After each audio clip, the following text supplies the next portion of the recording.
Hosting on the corner with yours truly, Incognito. And DJ Missy. All right, we were put here to love. Yes. Relationships matter. They do. And if we're going to talk about relationships and love, it's only right that we sit down with Deiondra Sanders. Come on with it. And Chanel Nicole Scott. Hello. I'm posted on the corner. I'm posted on the corner.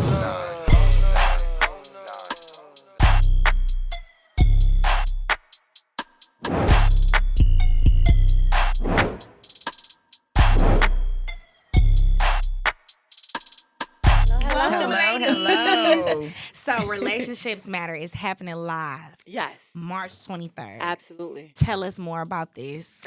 So we're going to have a live event where we have transparent, candid conversations about relationships, but it's centered around my card game, Relationships Matter Live, the card game edition.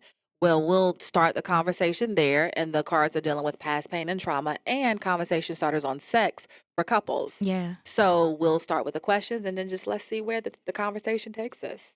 That is dope. Deiondra, how did you get on board with all of this? Let us know. You know, Chanel reached out to me, and it's so funny because the first thing I said was like, I don't think nobody want to give my advice in a relationship right now. The stuff I've been going through. But she was like, no, a lot of people want to hear what you have to say because you've lived through it and you're living through it. So I was like, okay, you know, I'll try it out and stuff. So that's how I got on board with this. I'm very excited because I've even just doing media, I've learned a lot about other couples and other people that we're working with. What you think is the biggest lesson that you've learned working in this space? Ooh, so many different lessons. I will just say, keep pushing, and what's meant to be gonna be. See, this culture is always evolving and changing. When it comes to relationships, Chanel, what are some words of like optimism or ambitions you would give to somebody trying to build relationships in this climate? One of the things that I would say before you even consider being in a relationship is to tap into your God-given purpose, right? So you're not attaching your value or living vicariously through someone else. We do that a lot. We attach our value because we think they are more valuable than we are, right? And so then we tolerate things that we shouldn't tolerate and we overstay our welcome. But if you tap into your purpose, then the moment something doesn't align with your value and your goal, then you're out. You're like, I'm good. I'll move around. I think I changed my answer to what I've learned the most to that. No, Tap for into real? your purpose and, you know. I was gonna say, do you know Yeah. me? So what inspired you to get into this field, and what inspired you to want to help people with self-love? Because I know that it starts there first, and loving somebody else. Yes, my inability to sustain healthy relationship. Like I've had my fair share of failed relationships. And one of the things that I do know is when I was navigating that journey, I don't want to hear from someone who has a picture perfect relationship. Like you can't empathize with me. You don't know what I'm going through. I need to talk to someone who has gone through, who has lived through it, who has experiential knowledge. And then that way they'll empathize with me, but also give me some words of advice and some principles that will help me navigate through the situation. That is dope. So, Deiondra, how are you protecting your peace right now with being a new mom, social media, and things like that? How are you protecting your peace right now? I would say, just like she said, trying to find and walk in my purpose, trying to just get back to me, stuff that I like doing, and just pray that God, you know, order my steps to where I can just be solely focused on my purpose that He has for my life. So I can cut out all the outside noise. That's beautiful. Deiondra, why is motherhood the best hood? Ooh. It's a hood you didn't know existed. Superpowers over there, huh? Yeah, superpowers, man. Motherhood is the best hood. Motherhood is the hardest job, but motherhood is the most fulfilling piece of joy that I've ever experienced. So, Chanel, when it comes to relationships, what are some relationships that, you know, matter most with individuals that you would say outside of, you know, bonding with someone and building a relationship? What's some relationships for starters? Business relationships, relationship with your family, like that defines everything, right? And before you even consider those, right? Because the relational issue and pain that we have, it often translates into those other relationships because you're still you. So it's always good to do self-work so that when you engage in any level of relationship, whether it's business, whether it's family, that we've done the work and we show up healthy. What do you feel like is the most rewarding part of what you do? Wow, just seeing transformation, Mhm. seeing people tap into their purpose, because I've been down through there. Like, Yeah. my life is not picture perfect. Anybody Right. who knows me personally know why I do what I do, but just seeing the transformation, I mean, it feels so good, man, to be in your purpose. And then when someone disappoints you, you're like, okay, I'm not going to fall apart. I'm not going to lose it. Mhm. You know, if you don't like me, most times when you're in your purpose and you find yourself in these situations, you see it early. You see the red flags early, so you don't even get attached to the point where you're like, oh my God, I'm going to lose myself, or I don't know how to walk away, Mm. because you're like, this doesn't align with where I'm going, so I'm good. We're not a good fit, and it's okay. I'm moving on. So what happened when them red flags make you feel like you at Six Flags? Not for real. It be fun, though. Let me for real. It do. You don't even It pay attention do. to it. Like, you be on the ride, you like, this dangerous. If one thing snap, it could be over. But in the meantime, Yeah, but it's about intentionality, Mhm. right? You got to be intentional about everything in life. Let me tell you guys something. I'm 50. Right. And in hindsight, if I could go back and redo it, because when you're young, you want to get on the dangerous rides. You want to do all these crazy things. You want to have fun. But then when you get to be 50 and you reflecting back and you looking forward, like I'm 10 years from 60, that's scary to me. I'm like right there on the cuff of like being a senior citizen. I'm like, damn, I wish I could have done some things differently. But what my mission and goal is to reach back to those who are going through what I've already gone through and say, hey, I'm reporting back. Right. Get it together, right? You 34. Fix it now. You got a lot of life to live, but you ain't got that much time. That way you don't make the same mistakes that I made, Mm. right? I've built my platform on failed relationships.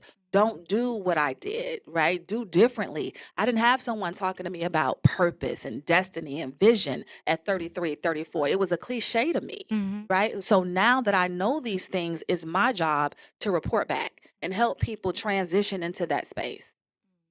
What do you guys feel like is the biggest issue with dating right now? Ooh, this whole idea of multiple dating.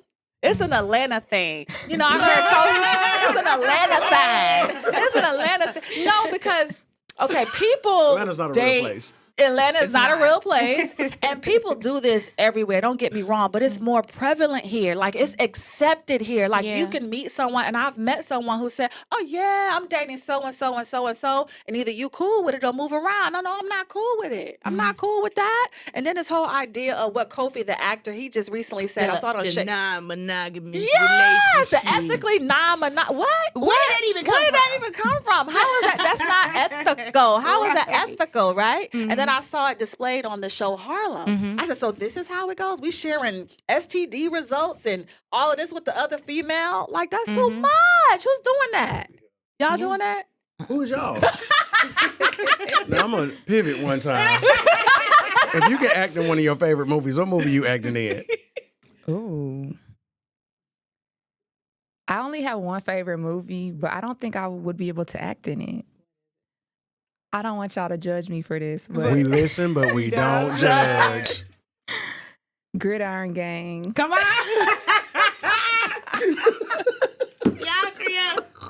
We can find you a role.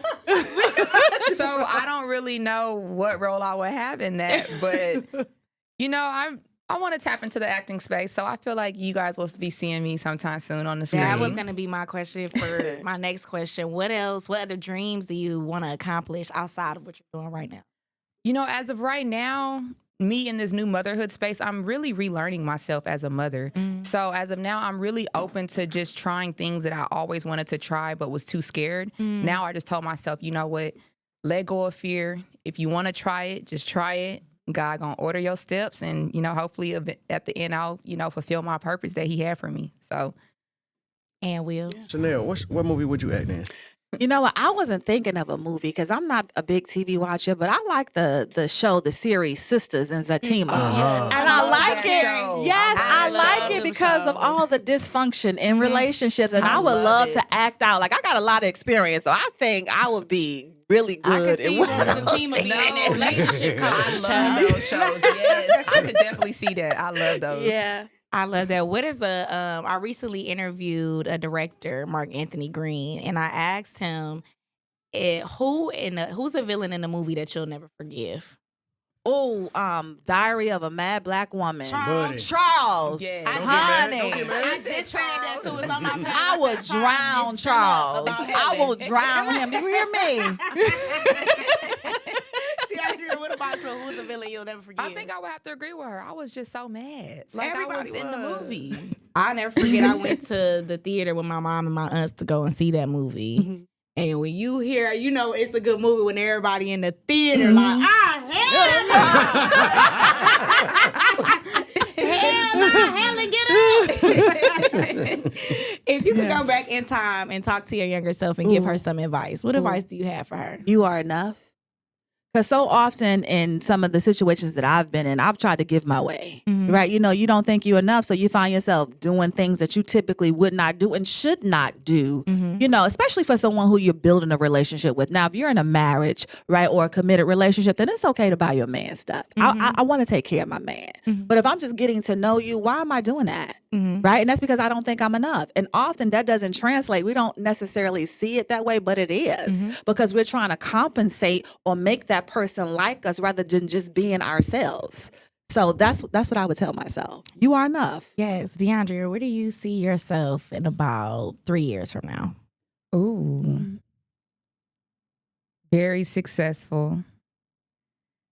Me and Snow just doing it. And I just, in 3 years, hopefully I'm able to just help other women that have went through the things that I've went through. You will be able to. Yeah, I will be able to help other women that have went through the things I went to, even as far as relationships or even pregnancy problems. I just really want to be a positive light and a positive voice. And hopefully, you know, I'm doing that and getting paid for it. Period. If you could give a young lady advice that is going through postpartum and are going through the trials and tribulations of a relationship, what advice do you have for those young ladies? I would probably say just know that you're not alone. As far as postpartum, don't believe everything that you hear in your head because the feelings are not completely real.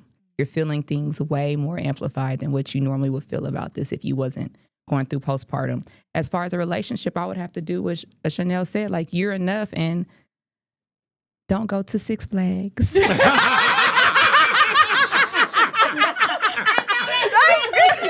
Just don't go. Don't go. Turn around. Not if I got a flash pass. Because even with that flash pass, there's repercussions, right? Because they make you think it's good, and then when you cross that line, it be something else. It's a little layer there. As soon as you start seeing the rise, that guy be like, you know what? In closing, for me, I want to ask you ladies a serious question. If you had to write a book today, what would you title your book? Ooh. That's a good title. Ooh, I would probably say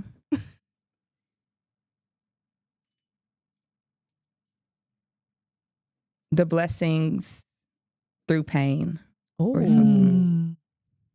You ate that. That's good. That's good. I can't look. I'm an author, so I have to say my book is Relationships Matter. But if I had to put a subtitle, it would be Pain to Purpose for sure. That is how I would define my book. Yeah. Absolutely. Because the thing is that had I not had those experiences, I wouldn't be sitting before you guys. Period. So you can't dismiss that.